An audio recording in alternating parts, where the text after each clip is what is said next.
I got a 2018 Chevy Equinox. I just put an AC compressor on here upon a customer's request, and guess what? It didn't work. The dealer diagnosed it and suggested that they replace not only the compressor but the whole kit, the expansion valve, probably the condenser, and I'm pretty sure it was thousands of dollars that they requested. So they came to me requesting that the AC compressor just be replaced. Usually I'm a little apprehensive about that because with the 2018s I've had my own special issues with these, such as the ambient air temp sensor fail. Sometimes you have to do a CAN gateway relearn and clear the codes and stuff for the AC system to work. I just never had the compressor fail on these new vehicles. Okay, so the dealer did make an improper assessment. We all do. This is just a learning phase for whoever's watching this. If your AC is not working, check this first before you replace anything on this vehicle, especially if you're a dealership. You have to see this. Just slow down. Check powers at the clutch. If you have AC request, your engine changes idle speed when you press the AC button in the vehicle, then odds are very high that everything's working as it should from the switch on to the PCM. One thing you can do, make sure your relay's working. And I wonder if they did this and just happened to overlook it. But the AC is on as far as the requests go, but the compressor's not engaged. If you notice, look at our AC pressure. I'm putting the relay back in. It came on and then it stopped. But before it wasn't doing anything at all. So there's our AC pressure. It's still stuck at 93. We don't need it there. It needs to be higher. Let me show you a thing also. The relay works. I can stick it in there and everything. The relay works. No pressure change. And once you dig it down in there, still nothing happens. Let me show you what I found out. If I twist it though, there you go, came on. There we go, now we're making pressure. But if I move it, it goes off. Pin fitment. That's the issue with this particular vehicle, pin fitment. Notice how the cavities have like these pinch springs inside of them right there. There's one there, that there, that there, that there. But look at this one over here to the left. It's non-existent. That was the problem the whole time. That's why the AC compressor wasn't working. He did pay for an assessment. I did suggest that he go back. This was before, you know, I said, let me go ahead and check and see what it is. That was before I made this discovery to go back to the dealer and have them assess it. But what's the point when he can just pay the assessment fee, have me repaired, and he can just be on his way? So I'm gonna try to repair this. I'm gonna stick a pick down in there. Maybe I can bring the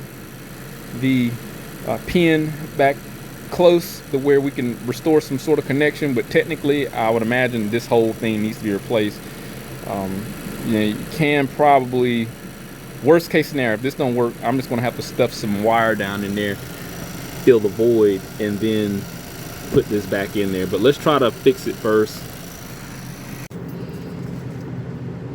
I'm gonna try to take my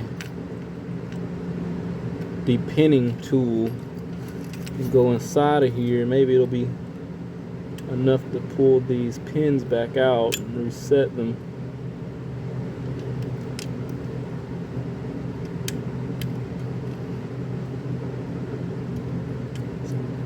Yeah, there we go.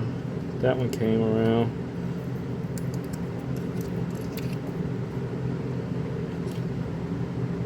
Just trying to get behind it and pull it up some. Yep, there we go. Get this one as far as I can go. Squeeze them together. I don't care if I really mess this up or not. Mess up my tool.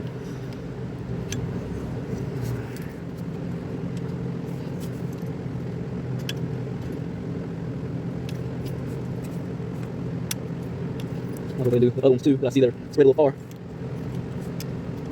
in. Yeah, this should be a lot better. All right, let's pop this in here. See if fixed anything or screwed up.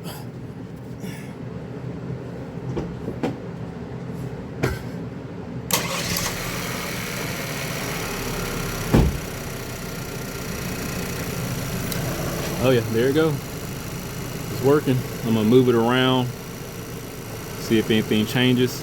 I'm gonna drag it up and see if it also changes. So we're making about 215 PSI right now. Disengage, slide it in there, slide it down. All right, came back on. I'm gonna shift it around, move it around, do my own little stress test. We're active. We're good. I'm gonna pull it out one more time. Check my connection. We have good pin tension. Let me show you. I know these are a little crooked up there, but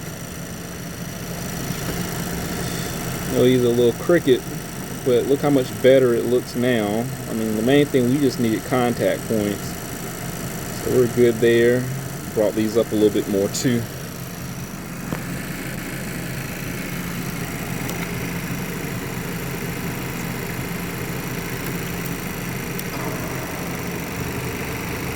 Oh yeah.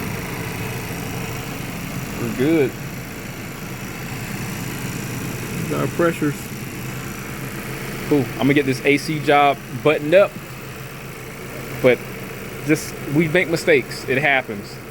Everybody tend to put the dealer on a high pedestal because they do have every available resource possible to be accurate. Not a guy like me. It happens. I get this a lot from a lot of other shops. The small things we overlook, and again, hell, I overlook stuff. The only thing we can do is just be better. Hopefully the guy that made this mistake on this customer car can, just be a little bit more thorough, but they get paid differently from what I do. So I can understand why they're just going to sell everything. But what if they were wrong? Now how are they going to justify it? Because now they replaced everything on this vehicle to upsell, and then it still wouldn't have worked. And all this took was 5 minutes. So this guy technically could have came to me, paid the assessment fee, would have had them fixed, and he would have saved well over thousands of dollars that he just spent. So hey, I'm gonna let this ride out. If anything happened, I'll definitely update. Hit that link, subscribe to the channel, stay informed, had original some work. See you next one.